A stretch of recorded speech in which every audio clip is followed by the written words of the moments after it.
Vamos lá, gente, voltando aqui, então, para nossa...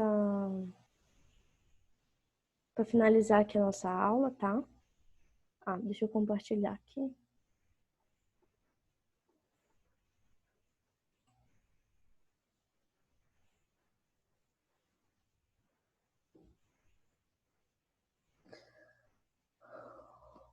Então, que nem, né, estamos falando sobre maneiras, né, de reconhecer o cio, tá? Então, tem esse adesivo, né, que ele pode fazer essa leitura aí dos animais, lembrando que o que ele vai raspar, né?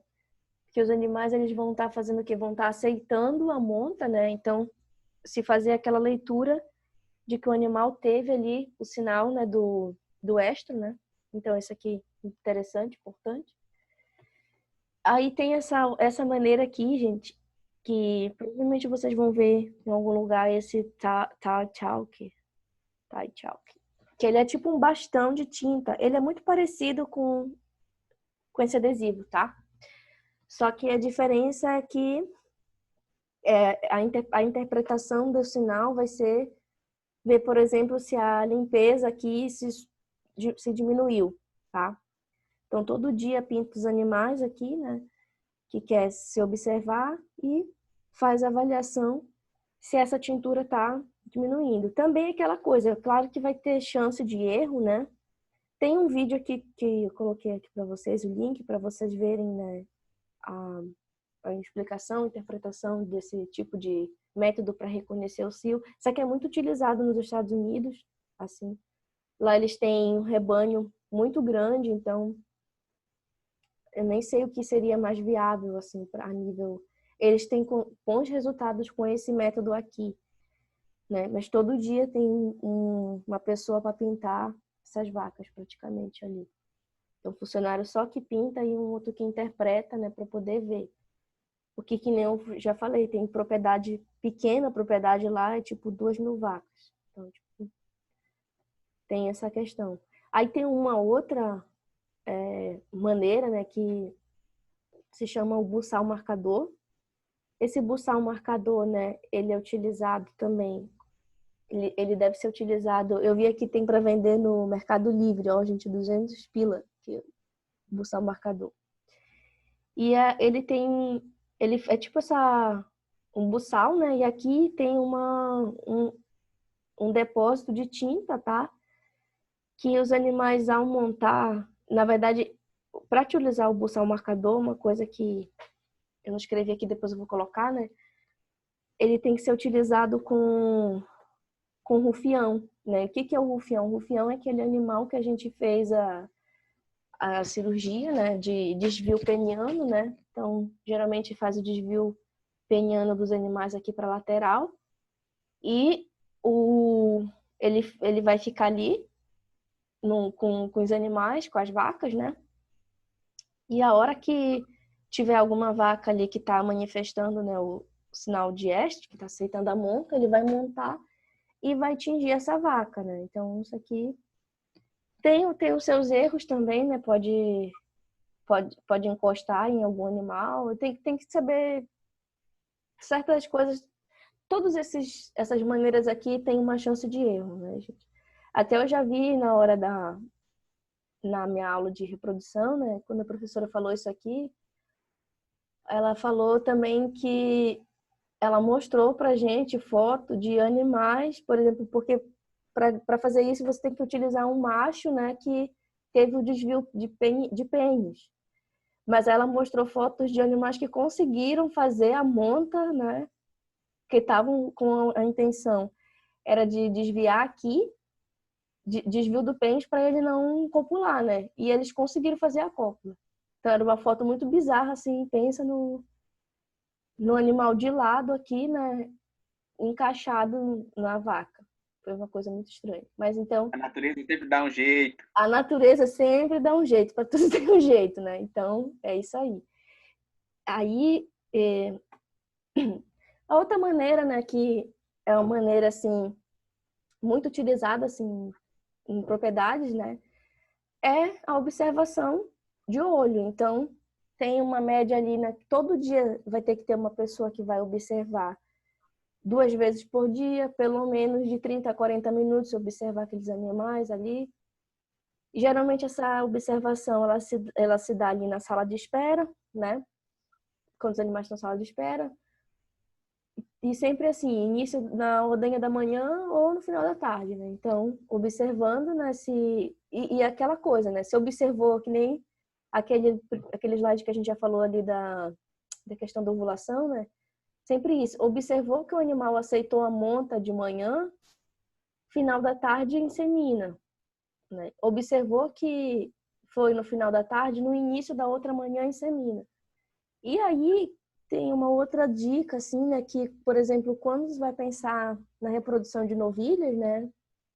A gente não vai ter esses animais vindo para a sala de ordem, para a sala ficar na sala de espera ali. Então, o ideal aqui é que essas novilhas que estão próximas, né, à sua idade reprodutiva, que elas fiquem num piquete mais próximo, estratégico, assim, de casa de funcionário ou num local onde se possa ver com mais facilidade esses animais para poder também fazer essa observação de cio, né? Outro aspecto, né, importante dentro da eficiência da reprodução é avaliar a sanidade. Então, a gente tem uma série de doenças aqui, né, que elas vão interferir diretamente, né, na questão da reprodução. Então, a gente tem tanto doenças bacterianas, a gente tem doenças virais, protozoários e fungo, que eles vão atuar diretamente diminuindo a eficiência reprodutiva. Então, a gente tem exemplos, tem a brucelose, a leptospirose, o campylobacter, herpes vírus bovino, quase não sai, BVD, neóspera, tá? Eu acredito, não sei se vocês já viram isso ou vão ver em fisiopatologia da reprodução. Se vocês não virem, né, ou mesmo que a gente também fala disso lá quando a gente fala de clínica, tá? E a gente fala das doenças mais detalhado. Mas em geral, alguns sinais, né, por que essas doenças elas afetam a reprodução? Algumas coisas que a gente observa, né? Muita repetição de cio, né? Os animais repetem bastante, ou também repetição de cio de forma irregular. Aborto acontece bastante, animais que nascem mortos, uma maior mortalidade neonatal, retenção de placenta, alguns exemplos de coisas que acontecem, tá? E a gente tem sempre essa dúvida assim, ó, entre utilizar inseminação artificial ou touro, né? O que que vocês acham que seria mais adequado, assim? Que é A inseminação. vantagem? Que uma pode ter de vantagem em relação à outra, assim? Alguma ideia? Já na questão sanitária, a inseminação, tu pode ter um controle maior, né? Uhum, Tem um menor risco de transmissão de doenças aí de macho para as fêmeas, uhum, ou de uma fêmea para o macho, de qualquer forma. A sim, questão do melhor uso de um reprodutor, ou até de reprodutor na propriedade, ao invés de tu uhum, ter um animal macho na propriedade, que vai estar gastando com a alimentação, com a nutrição dele, pode ter mais uma fêmea e só adquirir o sêmen. uhum, Se tu pode ter o macho, tu pode ter um melhor aproveitamento dele, né? Com uhum, um ejaculado, tu consegue fazer várias doses para inseminar várias vacas. Então, já aí a gente tem uma vantagem econômica da inseminação, uma vantagem sanitária. Só que, claro, tu precisa de mão de obra especializada, né? Tem que saber uhum, inseminar, lidar com o gado. E sim. automaticamente também vai ter mais manejo, né? É, mas pensando no manejo também que você tem que fazer com um touro dentro de uma propriedade, o trabalho que você tem também, né, de que é animal que não é assim, que não é castrado dentro de propriedade, ele dá um certo trabalho, né? Os animais não respeitam cerca e você tem que fazer um manejo ali com o touro também. Eu acho que tem tudo isso. A inseminação artificial aumenta manejo, sim, claro, né? E também para você responder, para que os animais respondam inseminação artificial, tem que ter todo aquele cuidado antes, né? Assim, tipo de sanidade, cuidado de nutrição, fica mais rigoroso, a gente pode dizer assim, né? Mas o manejo que se tem que fazer com um touro numa propriedade também não é moleza, né? Assim, ele também dá um certo trabalho, né? Mas tem propriedades, né, que também acho que depende muito da realidade de cada propriedade, de cada sistema. Isso aqui, né, fica. E tem muitas propriedades que utilizam, além da inseminação artificial, fazem a utilização do touro como a última chance da vaca. Então, tem propriedade que tem, sei lá, estabelece um protocolo de que eu vou dar 3 chances de inseminação para uma vaca, né? Tem gente que dá muito mais, mas vamos dizer que uma média de 3 chances. Aí não deu certo ali para inseminar com o touro, né? Para inseminar com a via artificial, aí faz o touro de repasse, coloca os animais de repasse. Não sei se também vocês já ouviram, tem gente que fala assim, tal vaca só pega cria de touro. Já ouvi falar. Eu não sei qual a explicação disso, se existe alguma explicação assim para isso, né? Se alguém sabe, se alguém já Mas viu. assim, eu ouvi tipo 1 ou 2 casos no máximo. E Sim. tipo, isso é muito pouco para a gente pensar que pode ser Uhum. específico daquela vaca. Pode ser algo muito. Eu não sei. Eu acho que tem. É que também cada animal, né, que se a gente for parar para pensar, cada animal que a gente vai palpar, né, tu vê que tem muita diferença, assim, tem uns animais que são mais inclinados, tem uns animais que Essa prática eu não tenho, assim, para poder sim, mas concordar ou discordar. Eu aham, palpei pouco mais até agora. sim, mas é um negócio assim que dá muita diferença, assim. Tu observa que tem essas diferenças assim, sabe? Não é todo mundo padrão, o útero tá ali, tipo, bonitinho, aí tu mete a mão e pega a cervix, aquela coisa que tem nas fotos, que são lindas de ver, assim, que tu faz assim, assado. Tem muita coisa que parece que é meio torto, meio estranho. Eu não sei se pode ser alguma explicação desse tipo, né? Dessas diferenças de posição que pode influenciar ali na hora de inseminar e algumas vacas não conseguirem ser. Uma coisa é a questão de passar cérebro. Eu já vi Isso, alguns examinadores falando que tem vaca que ele não consegue passar cérebro, daí insemina dentro da cérebro. Aí já automaticamente é um animal que pode ter uma dificuldade maior para ter. sim. Mas tem essa. Então seria uma opção, né, aqui de manejo, né? Esse touro de repasse. Lembrando, assim, que acho que uma coisa muito importante, né, dentro do manejo, para tanto quem vai fazer, quem vai utilizar repasse, né, quem vai trabalhar com touro, né, ou inseminação artificial, tem uma coisa muito importante, né, a coisa mais importante que tem é se pensar em ter uma rotina de diagnóstico de gestação. Eu acredito que é uma coisa que facilita muito, né? Claro que não é muito viável para todas as propriedades, mas quanto mais a gente consegue, mais cedo a gente consegue saber se um animal está prenhe ou não, melhor a gente consegue direcionar. Então, independente do se você utiliza inseminação artificial ou touro, é um negócio que vale a pena investir, né, em diagnóstico de gestação. E na maioria das vezes, só o braço ele não é tão eficiente, né? Vamos dizer assim, a vantagem de fazer no braço ou no ultrassom, né? No ultrassom a gente consegue ter informações mais precisas de se o animal não emprenhou, por que que ele não emprenhou, se tem alguma presença ali de cisto, algumas coisas que a gente consegue ver mais detalhado, né, em ultrassom. E eu falei para vocês ali, né, a gente falou da inseminação artificial ou monta natural. E por último, aqui eu falo para vocês um pouco sobre outra alternativa que é utilizada para bovino de leite como estratégico, já que a gente tem um problema ali na detecção do cio, né, devido à vaca de leite não ter a sua manifestação do cio de forma expressiva. Então, uma alternativa é utilizar a inseminação artificial em tempo fixo. E a principal, de longe, a principal vantagem desse tipo de manejo, né, é dispensar a observação de cio, ele é um dos principais.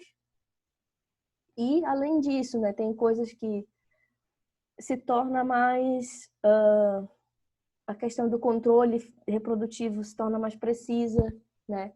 diminuir o período de serviço dos animais, assim, né? Você precisa fazer menos, né? Geralmente você precisa trabalhar com menos doses, né? Para os animais poderem emprenhar. Reduz o intervalo entre partos, essas são coisas a longo prazo, né? E o que existem muitos protocolos, né, de IATF, tá? Com esse objetivo de você, o principal objetivo então da inseminação artificial em tempo fixo, diferente da inseminação artificial normal, né? Inseminação artificial normal, a gente vai depender daquilo de observar o cio e ter aquela polêmica ali que a gente teve lá naquele slide, né? Qual é que é o momento ideal para inseminar essa vaca depois que a gente observou o cio?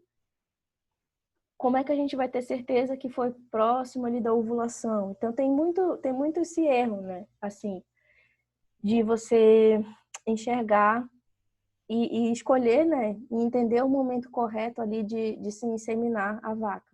Então, na inseminação artificial, a gente dispensa a observação do cio, né? E o principal objetivo, né? Sincronizar a ovulação através do quê? Através, né, de um controle da atividade ovariana. Então, tu tem vários animais ali que tu maneja conjuntamente, fazendo protocolo, e com isso tu consegue fazer esse controle de forma mais precisa, né? Então, por exemplo, um manejo, né? Existem muitos tipos de manejo. Esse cortou um pouquinho a explicação para vocês, mas depois eu vou ajeitar esse slide, né? Tem esse exemplo aqui, gente, de um protocolo de 3 manejos. Então, porque a gente vai ver muito assim, protocolo de 3 manejos, vai ter protocolo de 4, vai ter protocolo geralmente de 3 ou de 4 manejos, né? O que seria isso? Seria assim, dias que a gente vai precisar manejar os animais. Então, por exemplo, nesse tipo aqui, desse 3 manejos, a gente vê os animais no dia 0, aí no dia 0, nesse tipo aqui, pode fazer uma aplicação, né, de benzoato de estradiol, que ele vai estimular o crescimento de uma nova onda folicular e vai fazer a colocação dos implantes vaginais. Aí, pode colocar esse implante vai ficar até o D8, até o dia 8 ali.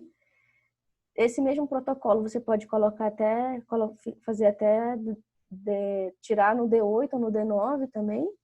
E no D8, na hora que tira o implante vaginal, aí pode-se fazer a utilização, né, tem a utilização que você pode fazer do cipionato de estradiol, tá? E pode utilizar essa gonatotrofina coriônica equina, que ela vai auxiliar no desenvolvimento do folículo, mas essa gonatotrofina ela não é obrigatória no protocolo, né? Ela, tipo, vai ajudar muito, por exemplo, se uma vaca está muito magra, pode ser que ela auxilie aqui, para estimular a liberação de FSH e LH. E vai fazer a aplicação de prostaglandina, que vai fazer o quê? Vai fazer vai ter o objetivo de fazer a lise ali, né, do corpo lúteo. E aí depois no D10, você faz a inseminação artificial, em tempo fixo. Então, assim, esse protocolo você dispensa, né, a observação do cio.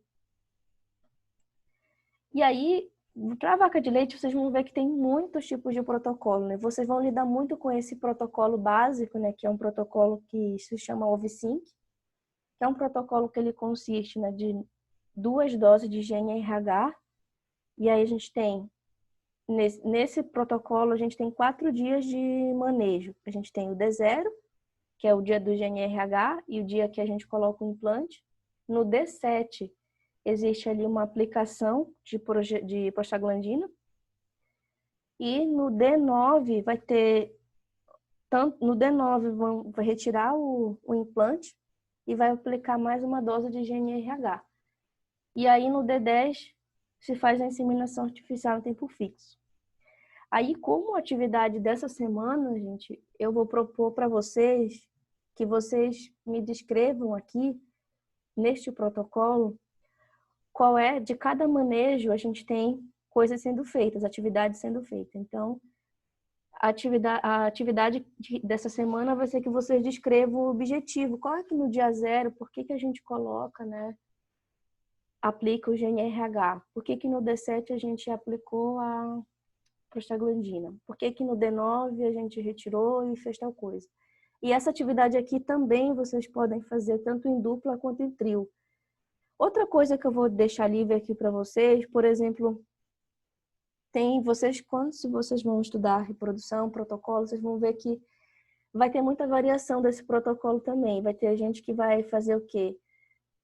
Não tem esse protocolo que eu coloquei aqui para vocês anterior, que tem o benzoato de estradiol aqui no D0. Pode ter protocolo que aplica também aqui um benzoato de estradiol. Então, se vocês, por exemplo, achou interessante ali, encontrou um novo protocolo, né, que tem muitas variações, tem o duplo OV-Sync, tem diversos aí nomes diferentes.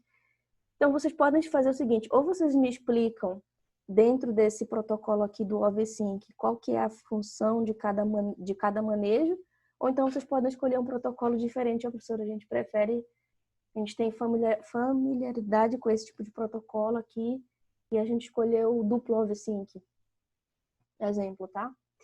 E essa atividade também pode ser em duplo ou em trio, também vou ali abrir no AVA, tá? Lembrando que todas as atividades que eu tô passando para vocês ali no final, que vai valer como N3, né? Todas elas, o prazo máximo delas é até o dia 20, tá? Até o dia 20 agora de junho. Aí, eu também coloquei aqui para vocês, para auxiliar, né? Algumas sugestões, né? Tipo de reportagem, de coisas que falam sobre protocolo, falam sobre o OV-Sync, sobre que pode ajudar vocês aqui também, né? Nessa interpretação. Eu também vou postar para vocês no material complementar leituras que também possam auxiliar. Então, a nossa aula encerra aqui. Deixa eu salvar aqui a outra aula que eu não quero perder, que eu não sou doida. Então, alguma dúvida dessa aula, gente? Alguém quer fazer alguma pergunta? Quer fazer alguma colocação?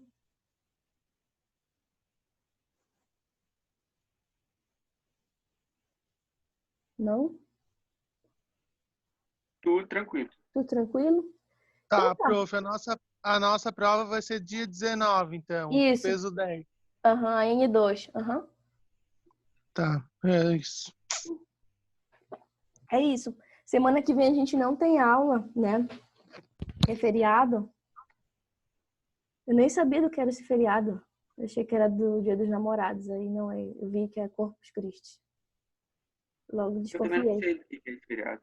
É Eu sei Corpus, que semana que vem. é Ah, é na Corpus sexta. Christi.